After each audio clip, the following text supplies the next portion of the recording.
Hey world, it's your boys. We are back where politics and portfolios collide. Hope you're doing absolutely remarkable.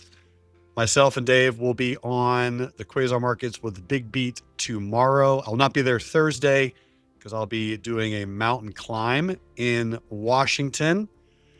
It's one of my 29029 Everesting challenges where I have 36 hours to climb the equivalent of Everest, 29,029 feet. Oh, So it's God, I learn new things about you every day, and that's like, oh, it's going to be a dirty one. You woke up at one point, and I'm like, I'm going to go do that, and I'd be like waking up and be like, I know what I'm not going to do. Let's not do that. Get me I calves am ready. not going up to Everest in 36 hours. It's going to be wild. Cool. Yeah. Thanks, man. Thanks. Well, I mean, we're kind of in the same position that we're in. Generally speaking, I mean, not a whole lot has changed, although it is quite random. The stocks that are continuing to surge higher, it's really anything from 1998 that people really thought was super cool.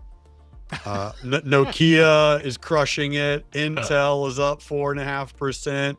Dell is up 2.5%. What? Hewlett Packard is up 1.2%. SanDisk, Micron.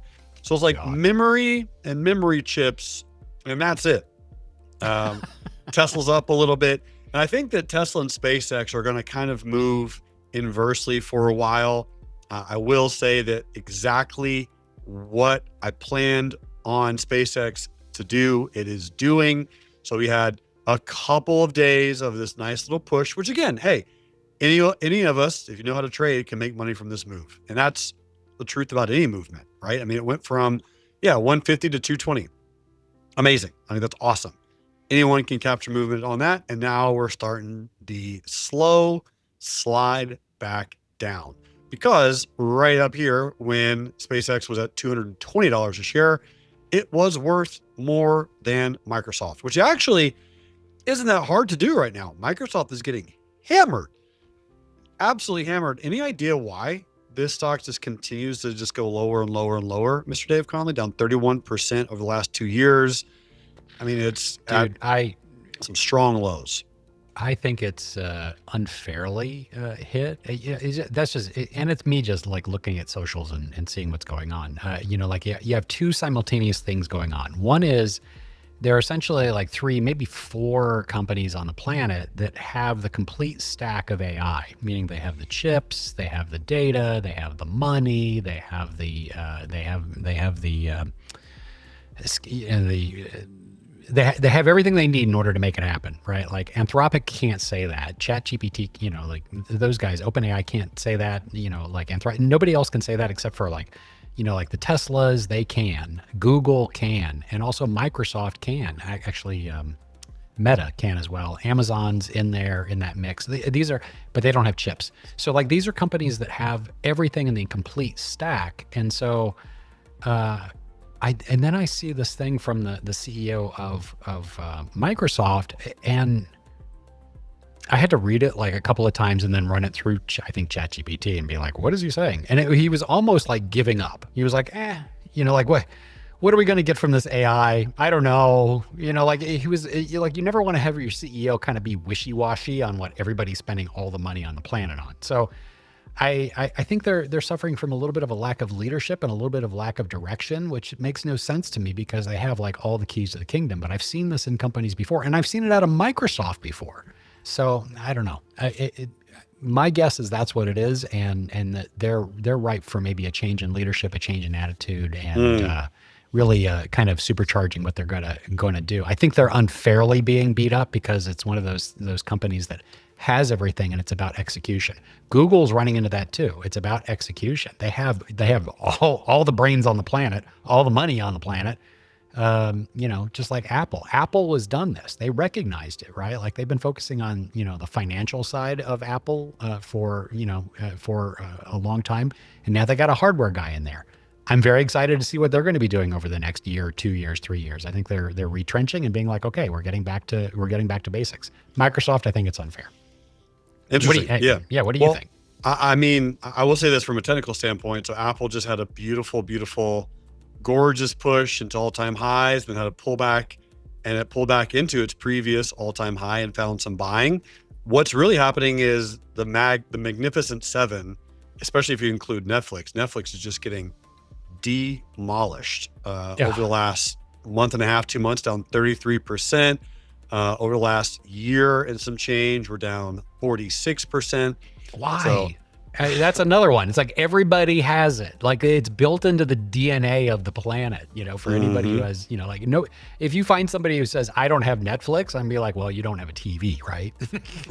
Right. It's so fascinating to me. And what I'm doing more and more of right now is I'm just playing broader market ETFs. So for example, TQQQ or the Qs, because the rebalancing and the removement of these and just the general propping up of the economy of what this ETF and what these ETFs are designed to do is, I think, almost in a way safer than kind of stock picking, because Salesforce, which is a stock in a company that could be done for maybe it's a company that AI can replace. It's a company in the software that AI can replace. This is a breakable basket, in my opinion. But Salesforce in the last year and a half is down 60%. Adobe, another big tech stock that, again, I did exit on this one. And this is another stock and another company that I do think is replaceable. I think it is. I think AI can just totally take this one over. It's down over the last year and a half at 70%. PayPal, and just to continue with the names, there's a lot of stocks that still haven't recovered from the whole AI is here and we're taking over and your jobs are now worthless. And now, I would say with Salesforce and Adobe in particular, and they've been in it longer than anybody else. So like they have it built into their DNA. So yeah, AI is eating their lunch right now. And AI is also one of those things where it's like people are struggling to get the results out of it that they want to get out of it and the return on investment on it. And it's turning out to be more expensive than just hiring the people and yada, yada, yada, yada. But each one of those two companies in particular, it's like they've already got winning solutions that are right there. And so like, I think that AI can only make them better, or even spinoffs can only make them better. It's like they can slice out the things that they do and then send them out into the field. So I wouldn't count them out yet. I get why they're down, but it is, again, it's about execution. Like they really could be something special 6 months, a year from now, because they are learning from the mistakes that everybody is making, ditching their products. Yep. And Meta's down a bunch. So it is. It's very interesting to see what's moving and what's not moving. And it's a great reminder for everyone who's watching. The trend is the trend, and there's going to be certain moving averages, and there's certain indications of, hey, if you buy down here, and again, let's pick almost any major software company. If you're buying down here, you are below most major bull averages, meaning you're buying into a bear market. Again, dude, Meta, Microsoft, Netflix, these stocks are getting smoked. ServiceNow, sure, Adobe. So if you're buying these companies, you have to have a very, very long-term perspective presently. And from a political standpoint, I'm not entirely sure what's going to fix that, if anything. So there's going to be some big changes, man. I think there's going to be some big names that are going to be replacing the Microsofts of the world. I mean, flipping SanDisk and Micron are starting to become trillion-dollar companies with these movements that are happening. Dell resurfacing. I mean, it is wild to see like which companies really did make the proper transition into physical hardware, into AI storage, into the chips, into all the approaches that the land deals, the leasing developments, the energy companies. It's really, really wild and kind of fun to see all the different changes and shifts that are happening. And it's a stock picker's market right now, meaning you have wild moves up, you have wild moves down, and it doesn't really matter to the sector, the stock, or the industry. It's all kind of doing whatever it wants to do on its own. And that's a lot of fun for active traders. So what's the week ahead? What are summers like? Summers, they're generally slower. I don't think a whole lot's going to happen over the next month. And earnings season is about a month and some change away. So Tesla's earnings are going to come out mid-July, so July 22nd. So probably about 3 weeks, we're going to get into like the heart of earnings season. And usually there's a slowdown in the summer, which is really what we need. The broader markets, the S&P 500, we need a slowdown. We need a rest. We need a calming down period for the markets to kind of just cool off a little bit. And I would like that. I think it's healthy. I think it's needed. And that will make for a very, very strong Santa rally. Markets cool off in the summer. And I say that kind of tongue in cheek because summer is obviously very hot. Here in the U.S. or in the Northern Hemisphere, it is very hot in Vegas. It's 110 right now. So Oof. Happy to be indoors. Yeah, crazy It's temperatures. hot in Miami too. I swore we would never talk about the weather because nothing least interesting to anybody who's listening to this is like, how's the weather? But man, it is smoking hot. Yeah. I think everyone's feeling that regardless of where you're at. If you're in the Northern Hemisphere, you're like, yep, it's toasty. Mm-hmm. So markets they kind of chill out during the summer because a lot of people travel. They're in the Hamptons, they're Martha's Vineyard, people relax and travel and the kids are out of school. So markets usually slow down a little bit during the summer. And then they're going to kind of pick up during Q4 and then Q1 of next year. I expect markets to kind of continue to be higher. Interested and definitely excited for the whole Iran thing to just stop being an issue. And then there will be another one. I mean, we're only halfway through this, dude. Like we're halfway through this administration. I mean, barely. So we have a whole nother one that's going to happen. I don't know what the global issue is going to be, but it is not over at all. Well, that's why you pay me the big bucks to pay attention to the politics and see how it affects your portfolio. So, hey, good news is that people are talking, and it's at least the United States, and it's at least Iran getting around the table with the Omanis and with Qatar and with the Pakistanis. Actually, Oman isn't in it anymore. So at least people are talking and equipment is moving around. These are very, very important. It's very, very fragile. The Israelis are not talking, and that is a wild card that's in here. But I'm, this is the most optimistic I've been over the last 100 days, is that at least people are talking.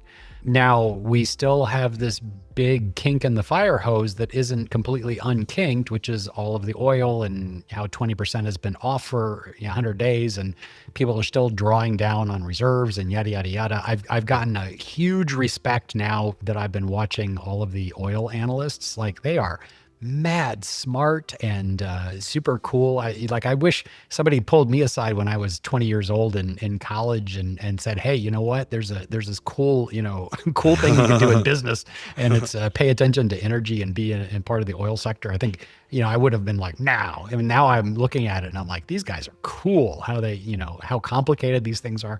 So like the good news is people are talking, and there's this big issue out there with the inflation that we're seeing in the United States, certainly the disruption to the supply on these things. We're not nowhere near out of the woods on that, and we're going to be feeling that for a while. Things are not normal. Even though the price of oil is down like 30%, it's still up like almost 40% from where it was in January, and that was at the height. So we got that issue going on. And Europe is an absolute dumpster fire. We do not talk about that, and we don't see it as much in the United States as everybody else does. But it is an absolute dumpster fire right now. Nobody is talking to Russia. And the Ukrainians are launching things from NATO territories. They are pushing the Russians really, really far and really, really fast, to the point where the Russians are going to have to respond, and it's not good. People aren't talking. Germany is having issues with their economy, and it's the largest economy in Europe. The French can't pass a budget, and the UK just got rid of their prime minister. It is all a pattern across Europe right now of just being drunk and disorderly, and the United States is basically hands off on it. So there is a lot of chaos going on in Europe, and still, the potential for a lot of chaos in the Middle East. If it's going to be quiet in the markets over the summer, I would say, keep paying attention to what's going on in Europe and in the Middle East, because those are like flip on a switch, flip around, do a 180 really, really quick. So not to be a black pill here or not to be like a Debbie Downer. I'm just saying, hey, you've got to have your ear to the ground in what's going on because we don't get a lot of it in American press. Yeah. Do you have any idea what's going on in Korea? Anything interesting going on over there? Oh man, I was just hearing something about Korea. What did you hear? Now, what is kind of interesting is because of the pullback of the United States from being able to protect Middle East countries and also pulling stuff out of Asia, in order to try and protect Israel during this war over the last 100 days. The Koreans have gotten very edgy, and it's like, oh, by the way, like North Korea is here, and you guys are, you guys really, really, crap the bed, with the Middle East. Are you going to do the same thing here? What is interesting is, be on the lookout for the next talks with China. They're talking about scheduling those now with the United States. Korea and North Korea actually, having some bilateral talks, and the sleeper there is actually Japan. There is, there's been like this old adage that the Japanese and the Chinese don't get along. That is smoke and mirrors. They actually do get along. And so like there is a pan-Asia discussions that are going on formally and informally now saying, hey, we can't rely on the United States. We should probably get our acts together. And have more diplomatic ties, more economic ties, and we've got to solve our own problems, which is one of the things the United States needs to do in the Middle East. It's like, okay, you guys got to solve your own problems. Like we just can't be, daddy warbucks anymore because we don't have the money either. Correct. Yeah. Well, I mean, I'll say this: it's been very interesting because Korea is one of the main suppliers and creators of chips and chip manufacturing. Their economy is crushing it right now. So this is the South Korea ETF, EWY. Year to date, 128%. Crazy. Yeah. Their markets are going gangbusters right now. They're absolutely crushing it. So just randomly, I mean, from an international standpoint, that's just something to be watching. From an investing standpoint, right? You have the ability to, hey, they're not trusting the U.S. They're doing their own thing. They're putting in time and infrastructure to build out their companies, their products, to facilitate all the global needs for the chips and the AI and all the cool things, all the data centers that everyone's creating. Therefore, there's cash flow creating opportunities over there for anyone who's investing into the Korean companies, Korean indices, or ETFs. What are their cars, right? Korea does a lot of cars. What are their brands? Do you know? I don't know off the top of my head. I can't think. I know there's a ton of like really great Korean brands, but I don't know any of them off the top of my head. I'd probably recognize them immediately. God, Korean ETF up 130%. That is crazy. Yeah, and all of China's stocks are just getting absolutely smoked. Just rampaged. Alibaba's down 40% on the year. Oh my God.